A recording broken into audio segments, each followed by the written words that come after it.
কিন্তু এমন অবস্থায় স্যারের বদলি হয়েছে যে সবকিছু এলোমেলো। যেমন এদিকে গফারের চক্রান্ত চলছে, সামনে আমাদের মেয়েদের 2 তারিখ পরীক্ষা। এই পরীক্ষা আমরা কিভাবে কার মাধ্যমে, কারণ আমাদের তো কোনো অভিভাবক নেই এখানে।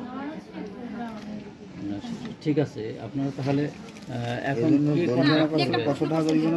যে এখানে যারা প্রশিক্ষণার্থী আগে ছিল তারা এখানে কেন আসছে? হ্যাঁ,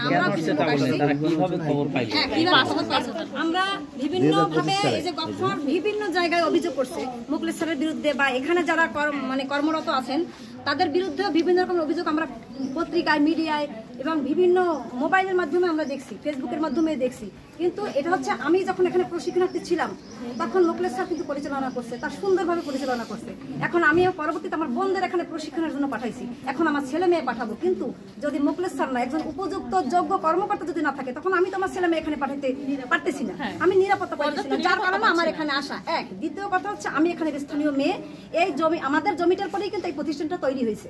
আমি সেই শুরু থেকে, এই প্রতিষ্ঠান শুরু থেকে আজ অবধি, আমার 40+ বয়স, আজ অবধি কিন্তু আমি দেখতেছি যে এখানে সুন্দরভাবে পরিচালনা হচ্ছে। মুখলেস সাহেবের ব্যবস্থাপনা নিয়ে আমাদেরও প্রশ্ন নেই, আমরা অনেক আগে থেকে জেনে আসছি যে ওনার ব্যবস্থাপনা ভালো, এবং উনি